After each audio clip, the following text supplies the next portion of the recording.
Terus ini baru. Terus ini baru. Angkatan sembako.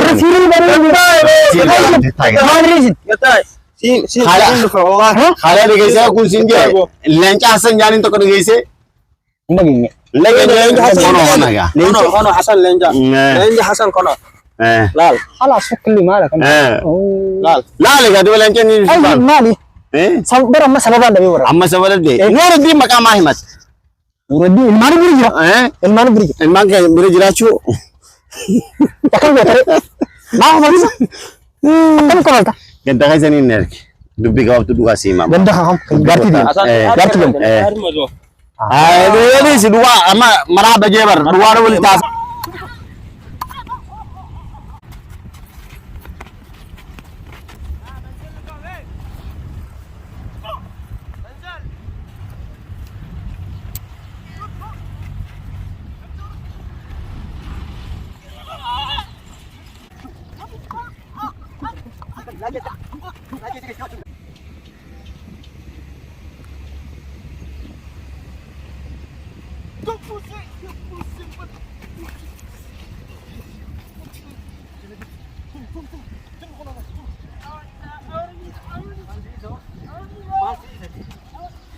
Arrantana oru isan jiran garte. Oru isan jiran. Oru asan tak timbe. Bakka takatille Hasan julan bau. Sigale? Hamza da urba inni tumesani. Enyu jala da. Space Somali ka fan Somali butsun. Sani sindi nora. Hasan Rudwan. Yo diradate. Bakka nuti jiru ni beita. Khot iddoo nuti amma jiru tana ni beita. Oruuti jettee oruu keessatti deemsan gartee oruu namaa taate atummaanoo qooduu san dalagu taate dhiira taanaan kottu kun amma oruutee san afaan jirra hoon makiinaa ta'eetii fi boorsaa keetillee kunoo gartaa galmeen ta'e koompitara kee akkasuma nu harka jirtu kunoo si galtee kottuutii fudhadhu kunoo na agarta yoon an raajee fi ijoollee isaatis yoon an si harkaan fuune an nuraddiinii miti. Rantana oruute hunda marafee kan hunda na harka jira. Caalaa tumuun an feetu caalaa tumii feetu dhiisi. Caalaan nama atuu jabaaqii jettee itti amantee kaatte. An caalaa tumtee feetu ajjeesi.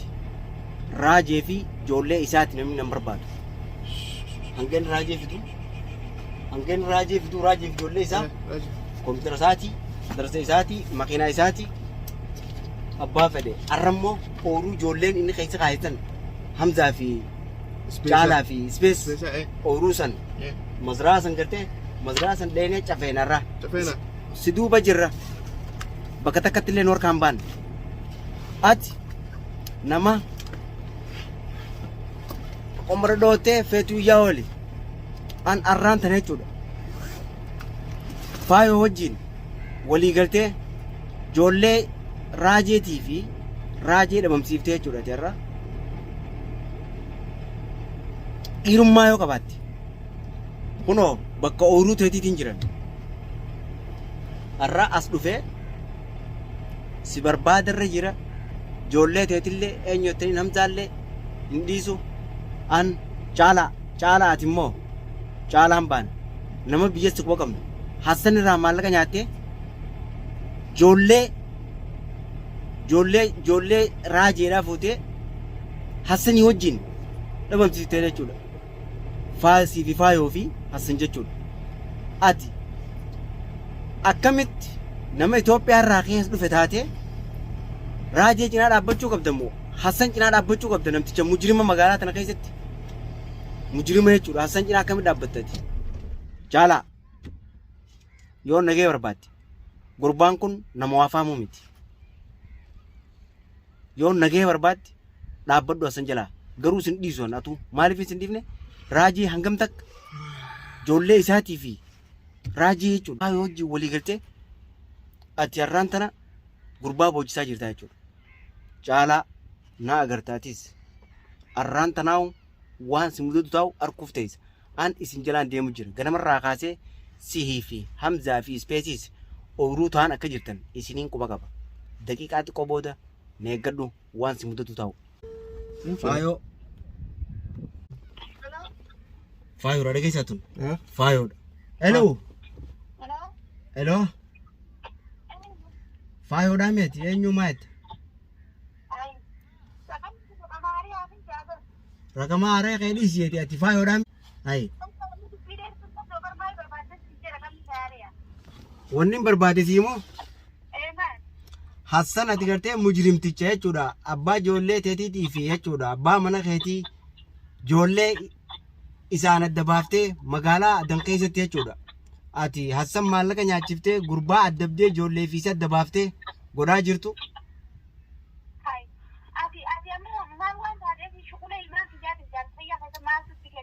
Aan dhagaye gocha ati jaarsa kee tirra daleede raajeen obboleessa kiyyaan akka nama Oromoo tokkotti akka ilma namaa tokkotti raajeen obboleessa kiyyaan an Nuuruddiin na beektaa simbee kunjiin an Nuuruddiin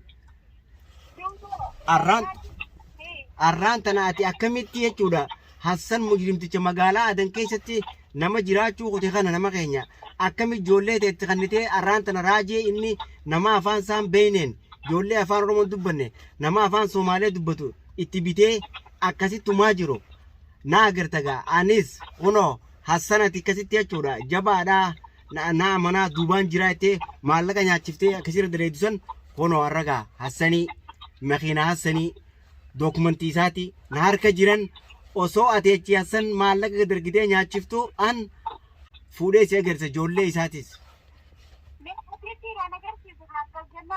Kunoo harkuuf teessaa.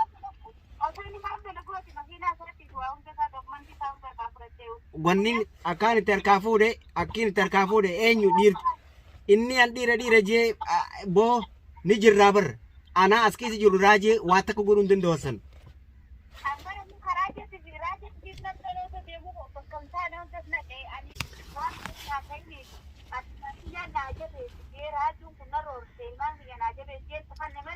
Aye.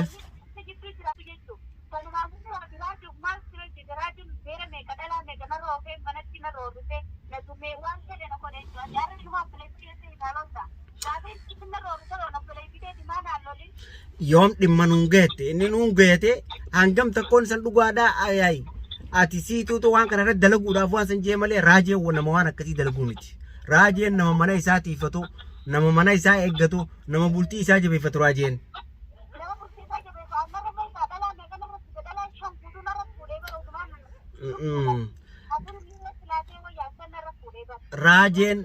Raajeen nama jechuudha akka intala.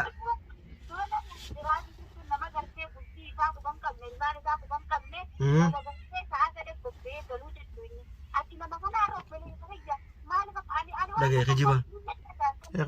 Dhagee kijiba isin raajeen rakaa hojjetu. Faayoo dhageessiifin hima.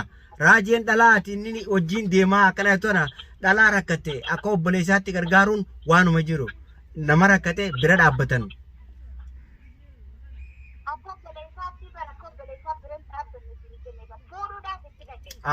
Gargaartuuf rakkina hoggaatti himatan nama gargaaran. Laalaa ati raajeen nama waan akkasii qabu miti dhageessiifin himaan.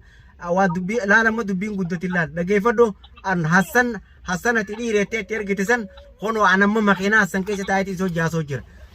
Yoo fiidiyoo qabantu taate anamma makiinaa asirra taa'eeti isoo jaasoo jira makiinaa Hassani raajees akkanumatti harkaa fuudhee si garsan raajee ijoollee isaa galfata malee osoo inni lubbuun jiru Hassan ijoollee raajeedhaan uuman galchuu biyyatti.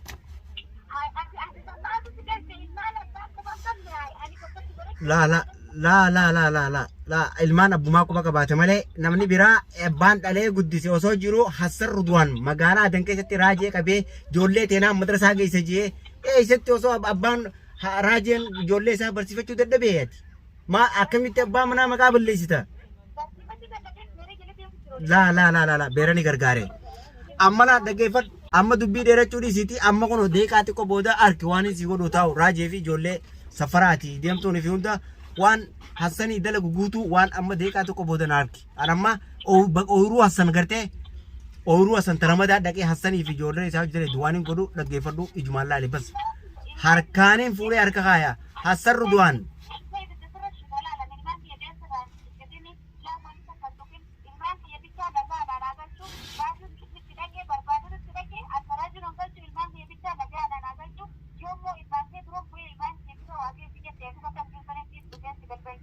an ilmaan keetirra waan geessu Hassan harkaa fuudhee tumaan raajii fi ijoollee isaatis raajeen ijoollee isaa ifiif qabatee galcha malee Hassan Ridwaan hin galchu barnoonni inni barsiisu hin jiru Hassan ilmaan namaa siif hay ati Hassanuma kanaa fi ati eessa wal beeytan siif Hassan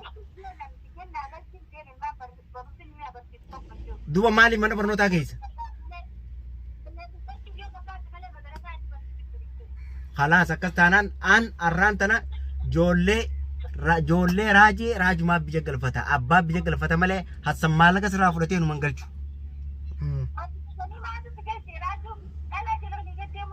لا أتي راجون دلا تكجنا ديمو تنجرو راجون دلا أكوبلي جني غرغاري يا أخي ما جت سيسين ودو بيرو رادي يا أخي كيسا أخو ترى بكا جولة سن أساسا نوانا غروتو غرتيسا أستنا تيو نوي توانا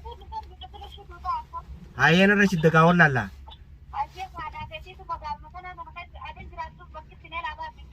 Ati Hassani wajjin achirraa teessee ilaa asii gaddaleeta. Baga sirra dhaqabe. Ilaa hangammaa eenyuutu Hassani hojii dalaga jee kan hin barbaadaa jiru bagaan sirra dhaqabe.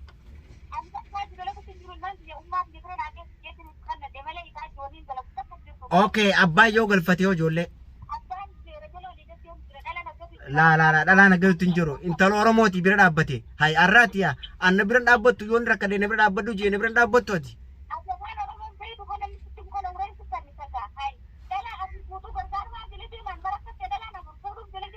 la waan akkanaan jiru kuni waan malatti baasuu deemtuuni akkumatti waan biraa jirtaati siitu way jira malee raajimti raajeen nama bultii abbaa manaa akka sirriitti qabatee jabeeffatuudha amma mee hoti yaaqii wala garraani raajee fi ijoollee isaa wal bira kaayatumaan si agarsiisa.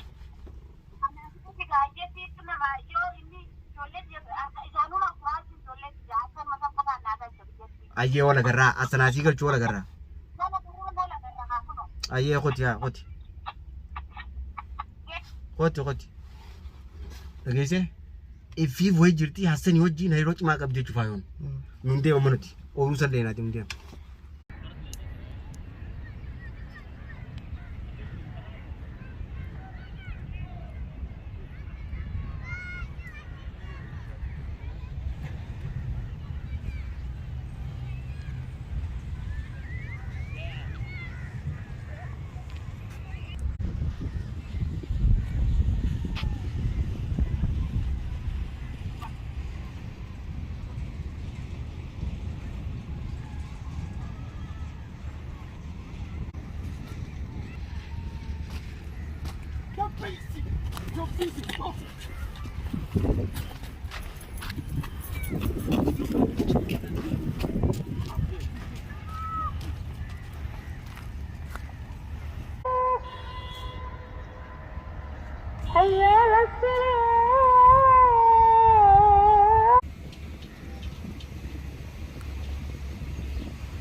Raji ijoollee isaa hin.